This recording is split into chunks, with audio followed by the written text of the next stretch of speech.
Halo, selamat bertemu. Saya Samuel Ludau dari Salatiga, Jawa Tengah.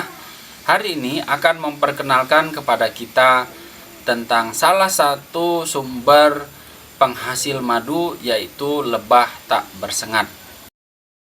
Namun sebelumnya, mari kita melihat klasifikasi tentang lebah dulu. Yang pertama adalah lebah bersengat. Kita mulai dengan Apis dorsata yang terdapat pada pohon yang tinggi di hutan-hutan. Jenis ini tidak bisa dipelihara atau diternakan, sehingga masyarakat hanya pergi mencari ke hutan ketika dirasa waktunya sudah cukup. Jenis kedua adalah namanya Apis mellifera. Dia seperti Apis dorsata yang tinggal di hutan, tetapi ukuran tubuhnya lebih kecil. Nah, ini paling baik untuk diternakan. Nama lainnya adalah lebah unggul, karena bisa dipastikan hampir-hampir koloni sangat jarang meninggalkan tempatnya, tetapi menghasilkan madu yang cukup besar.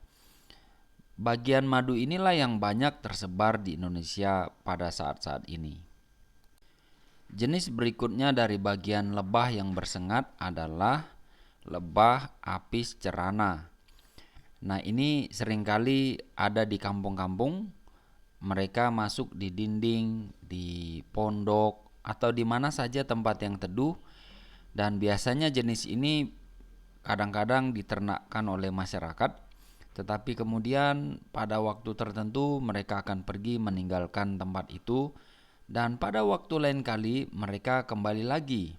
Sebenarnya mereka mengikuti musim bunga di mana ada banyak sumber untuk mereka pakai. Sementara masih ada beberapa jenis lain lagi yang tersebar di seluruh pelosok Nusantara, tetapi untuk kali ini saya hanya perkenalkan 3 yang paling populer itu saja. Itulah bagian dari lebah bersengat yang paling populer. Berikutnya adalah lebah penghasil madu yang tidak bersengat. Nah, jenis ini ada puluhan, tapi sekali lagi kali ini pun saya hanya memperkenalkan beberapa.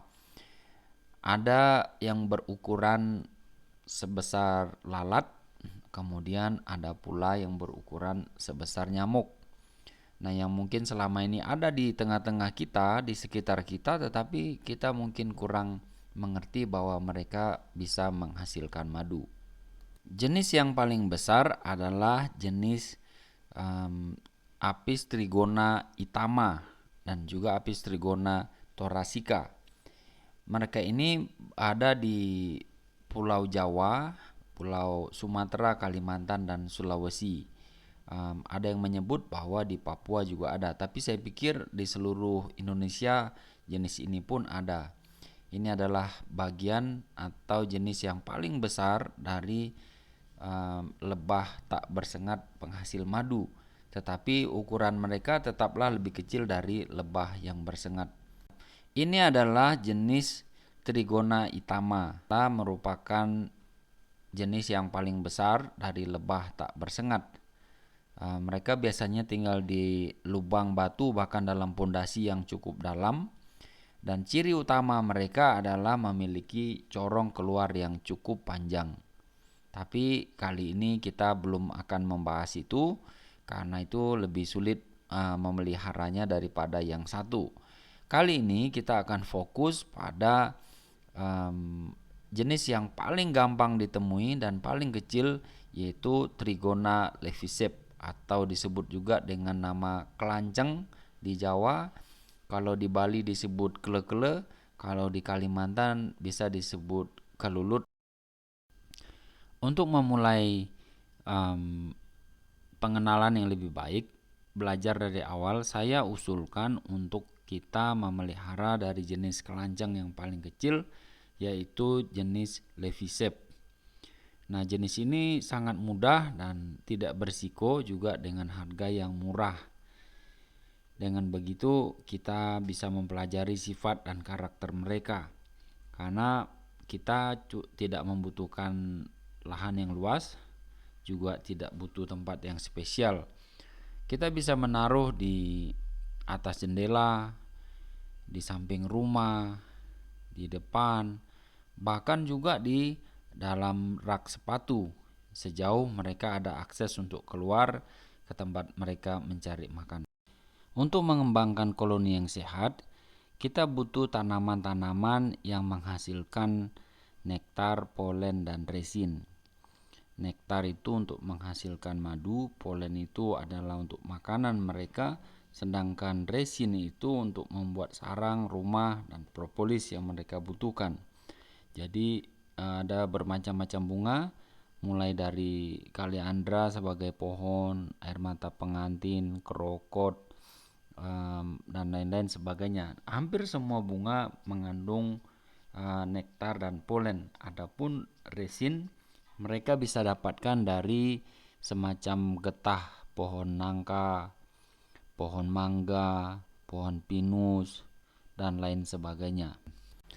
Dengan adanya sumber makanan yang baik atau vegetasi yang baik, maka akan menghasilkan madu yang baik pula. Hal ini penting untuk diperhatikan. Ini adalah hasil panen kita untuk hari ini dari 2 koloni. Ketika panen memang kita tidak boleh menghabiskan semua madu yang ada di dalam, karena madu tersebut dipakai untuk makanan para bayi yang baru lahir ataupun yang sedang diberi makan di dalam kandang koloninya. Sejauh ini kita sudah memiliki rekanan dan kelompok-kelompok yang bertumbuh dalam usaha lebah madu, mulai dari Papua, di Wamena, kemudian di Jawa, di Jawa Tengah ini ada beberapa kota seperti Temanggung, Magelang, Ungaran, Salatiga, kemudian juga di Jawa Barat, di Pangandaran, dan juga beberapa tempat lain seperti di Kalbar, di Sintang, di Kalteng, ada di Puruk Cahu dan di Buntok, juga di perbatasan di Tembabak dan beberapa tempat di Kaltim sudah menjadi rekanan dan bekerja sama sebagai kelompok yang kita tumbuhkan. Semoga di tahun 2022 kita boleh berkembang lebih banyak lagi bersama lebah-lebah ini. Baik, bagaimana sobat? Cukup menarik kan? Jadi saya harap sekian dulu pembahasan kita untuk kali ini. Lain kali kita akan bahas lagi tentang perlebahan, permaduan, dan seterusnya. Sehingga di setiap daerah kita memaksimalkan potensi kita masing-masing. Karena lebah ini adalah lebah unggulan asli Indonesia. Sampai jumpa.